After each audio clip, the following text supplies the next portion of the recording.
On t'entend pas, Claudine. On t'entend pas, Claudine? Ouais. Est-ce qu'on est dans la bonne salle déjà? Ouais.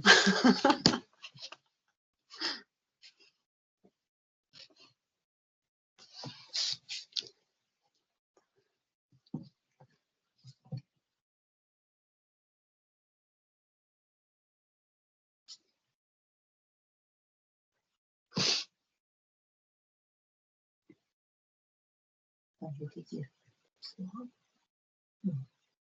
Quand tu m'as vu, moi je contrôle derrière, la chef de bloc, le brigadier, elle contrôle tout, et des fois on se trompe. On n'entend pas Claudine.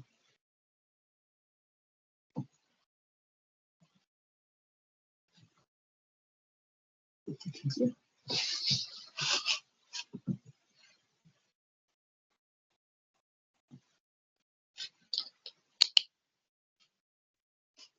Comment faire? Limite, il fait son micro. Ça y est. Ah, ça y est, ouais. Ah, c'est bien. C'est bon.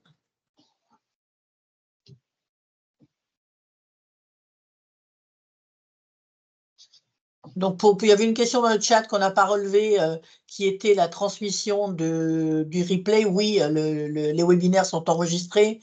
Ils sont disponibles après sur les sites de nos Omédites et vous sont envoyés en lien aussi en fonction des régions.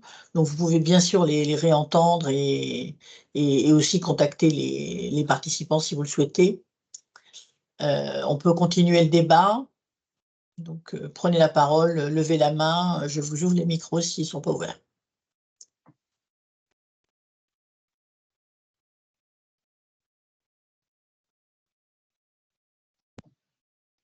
Ils se lancent.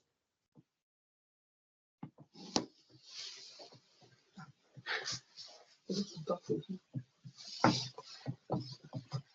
y avait une question sur les périmés par rapport au laboratoire. Comment donc vous gérez ça au niveau de votre clinique?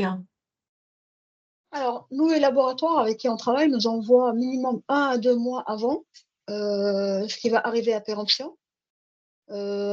Après, Donc, c'est eux qui gèrent la date limite d'utilisation. oui. En fait, dans les contrats qu'on a mis en place, puisque eux, ils ont une visibilité ils nous envoient minimum 1 à 2 mois. Ils nous font le changement des implants. On renvoie, soit on fait une destruction, selon les laboratoires. Mais en fait, c'est tous les laboratoires avec qui on travaille, c'est eux qui gèrent les dates de péremption. Là, je parle des DMI en dépôt. Pour les DMI en approvisionnement, ce que nous, on a en stock, puisque c'est rentré, quand on est rentré en stock, on rentre bien sûr le numéro de lot, la date de péremption et l'UD. Du coup, on a une extraction, on a une alerte sur une forme pour la date de péremption proche.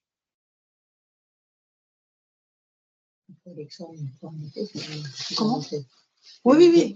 Bon, il y a Isabelle Grubesi qui a levé la main. Normalement, ça devrait marcher. Je vous ai mis le micro, mais essayez quand même.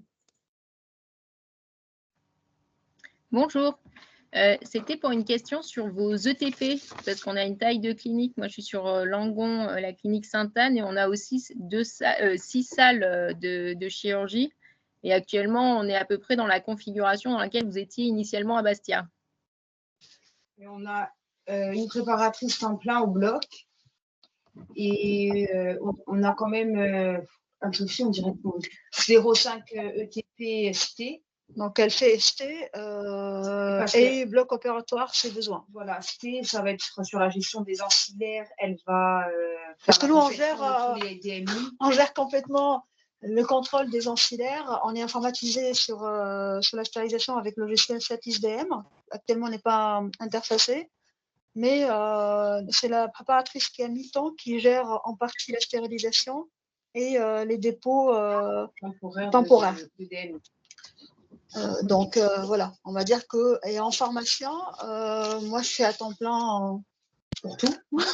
Voilà, c'est ça. Plus l'hygiène. Et moi je suis à 0,3 sur cette clé. D'accord, merci beaucoup. Et vous l'aviez dit au début, mais je ne l'avais pas noté, vous en avez tracé combien de DMI sur la dernière année? 4600 et quelques. Voilà. 4600? Ok, merci beaucoup.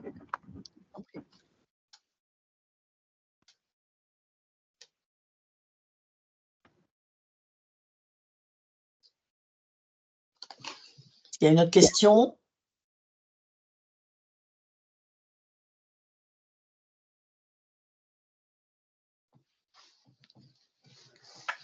Ah, monsieur ou madame Baudin? Madame. On n'entend pas. Alors, attends, je vais voir si moi, je suis peut-être ma faute. Autorisez le micro. Allez-y, réessayez. Il est coupé son micro. Ah, c'est comme moi, écrit à la main. Voilà, c'est peut-être mieux là. Oui. Oui, là on t'entend, oui. Bonjour. Alors déjà, je voulais vous remercier pour votre présentation. Je suis impressionnée du point de départ d'où vous êtes parti et d'où vous êtes arrivé en si peu de temps. Donc, vraiment bravo. Voilà, premier point. Et deuxième point, je m'interroge comment ça a été reçu, votre démarche avec la communauté médicale, la direction, etc. Alors pour la comité médicale, c'était très bien. Non, c'était très Non, mais bien. la direction, on l'aura pas. Mais Oui, en la même direction, temps, on on n'a se pas mettait laissé en le choix. conformité. Du coup, On ils n'avait ne pas le pouvaient pas choix. nous dire non. Nous, on a plus ou moins imposé, on va dire, à la direction et au bloc opératoire notre fonctionnement. Et on a eu les remerciements des chirurgiens en CME, même dans les quelques RMM qu'on a fait, parce que, mine de rien, eux, le fonctionnement qu'ils avaient avant faisait qu'il leur manquait plein de DMI. Ils se retrouvaient avec un dépôt complètement incomplet sur des chirurgies de trauma, de chirurgie vasculaire, des problèmes qui n'ont plus aujourd'hui en fait, hein, parce qu'on a remis en conformité les dépôts, on a même mis en adéquation les dépôts de l'activité par rapport au fait de l'insularité qui fait qu'on a des délais de livraison qui sont un peu plus longs que sur le continent. Et le renouvellement avec ce qu'on a mis en place, parfois on est en 24-48 heures, on est livré. Donc les chirurgiens, pour eux, il n'y a plus de problème par rapport à leur approvisionnement. Donc ça a été très bien reçu en fait. D'accord. Et On a travaillé seul en fait. C'est pour ça que, on va dire, à la direction, ça a été bien pris parce qu'on a travaillé, on a fait des horaires et un temps de dingue, parce que quand on refait tous les inventaires, à un moment donné, on a détaché toute notre équipe de préparateurs au bloc opératoire, parce que c'est eux qui ont fait l'inventaire. Hein. Donc, et moi, je suis restée à la pharmacie pour gérer tout. Donc, en fait, eux, oui, ça les arrange parce qu'on n'a pas du tout, on n'a pas demandé de l'effectif particulier pour mettre en place tout ça. Hein. Vous n'avez pas demandé d'effectifs supplémentaires parce que. La préparatrice du bloc, c'est un ETP. Et ça vous a été accordé du coup? Ben, on a fait tout un dossier, pourquoi, c'est quoi le but. On s'est engagé de faire des micro-costumes. Après, en fait, tu avais quand même fait, en fonction de tous les périmés que tu avais trouvés en arrivant, tu avais estimé à. On était à plus que 40 000 € de périmés. Hein. Donc en fait, finalement, en faisant vite fait une petite étude médico-économique, on a réussi à montrer que ça valait le coup d'avoir un ETP en préparateur. D'accord, très bien. Je vais compléter un petit peu. Dans notre région, dans nos régions PACA et Corse, la traçabilité des DMI et les cartos DMI et la sortie de la carte d'implant dans le DMP font partie d'un indicateur CAQES pour lequel l'OMEDIT, l'ARS et l'assurance maladie ont rencontré les pharmaciens et les directions établissements et les présidents de CME. Et on a eu un accueil particulièrement agréable des cliniques privées. Et c'est vrai que je pense que ça aide un petit peu, vu que derrière, eh bien, il y a un intéressement et il y a une amélioration de la traçabilité. Et là, on a ouvert des appels à projets pour aider au financement du matériel nécessaire à faire la traçabilité. Moi, je suis financé par les ARS. Par rapport aux désignations des RSMQ, RSQ, pardon, DMI, comment on peut avoir l'attention des directions là-dessus, parce que nous, on a lancé le sujet depuis 1 an et il ne s'est rien passé. C'est le directeur d'établissement déjà qui, parce que nous, que ce soit pour le circuit de médicaments, que ce soit pour le circuit que ce soit pour la ST, que ce soit pour les DMI, on a une fiche d'engagement qu'on fait signer au directeur. Hein. Donc, on a une fiche spécifique qu'on a mis en place pour les 3 circuits qualité, ST, DM, DMI et médicaments, où la direction s'engage à nous donner les moyens. Voilà, c'est une fiche type qu'on a fait et qu'on a fait signer à la direction. En fait, on n'a C'est un pas, engagement de leur part. On n'a pas attendu qu'ils nous nomment. Non, non, on s'est autonomé. Sinon, D'accord, merci. Ah oui, voilà. J'entends le message. Merci beaucoup pour votre présentation, votre témoignage. Merci. Est-ce qu'il y a d'autres questions? Est-ce que quelqu'un veut prendre la parole? N'hésitez pas. Autant au niveau pratique qu'au niveau réglementaire.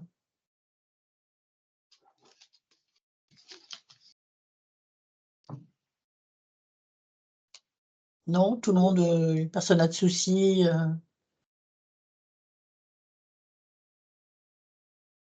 Est-ce que parmi vous, il y en a plusieurs qui ont déjà cette configuration avec Hôpital Manager et qui ont ce genre de circuit ou...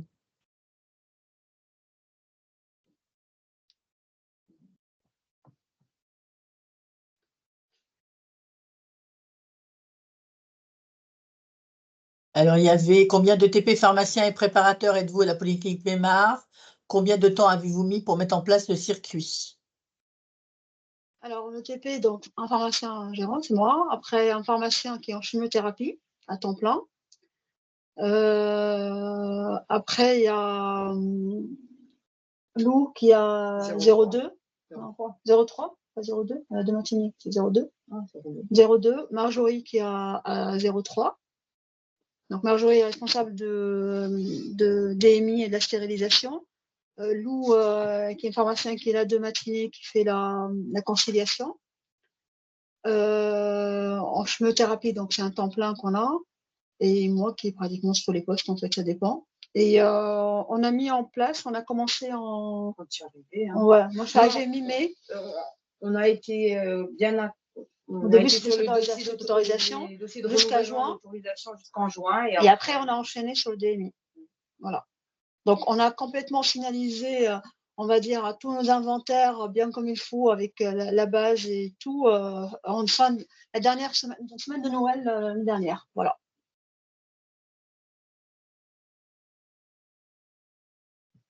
Et on avait installé, on était passé à Winfarm et HM au printemps. Donc, en fait, on a profité du passage aussi au nouveau logiciel. Après, nous, pour les douchettes, on a les douchettes Zebra qu'on a mis au bloc opératoire. Mais à la pharmacie, en fait, on a mis des points mobiles qui servent aussi à la sérialisation, aux inventaires. Donc, on a pris, en fait, c'est comme un petit téléphone. Des CP Pocket, ils appellent ça comme ça. Voilà. Et, qui permettent à la fois de rentrer l'UID, de sérialiser, de faire les inventaires. Donc, ça a facilité même les inventaires pour nous, en fait. Hein.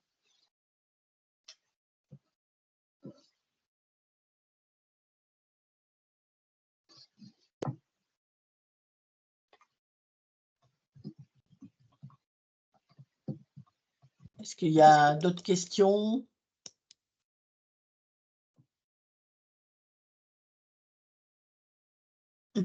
Donc, je vous réitère la demande de tout à l'heure de mes collègues. J'ai remis dans l'espace questions-réponses le lien vers le questionnaire de satisfaction. C'est très important pour nous. Donc, remplissez-le, donnez-nous vos avis.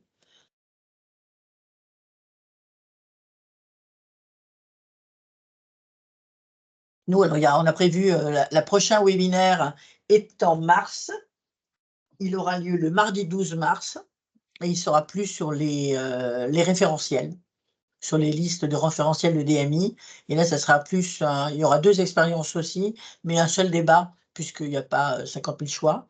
Donc, n'hésitez pas, inscrivez-vous, revenez vers nous, donnez-nous vos questions si vous voulez à l'avance. Et s'il y a des problèmes, des choses que vous voulez qu'on peut améliorer, n'hésitez pas à nous le proposer. Merci.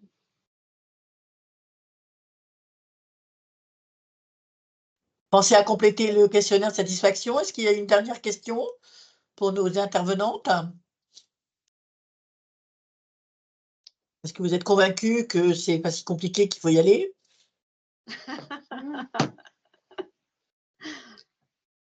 En plus, nous, on va partir sur un autre projet parce qu'on veut mettre en place ScanDM rapidement aussi. Hein. Donc,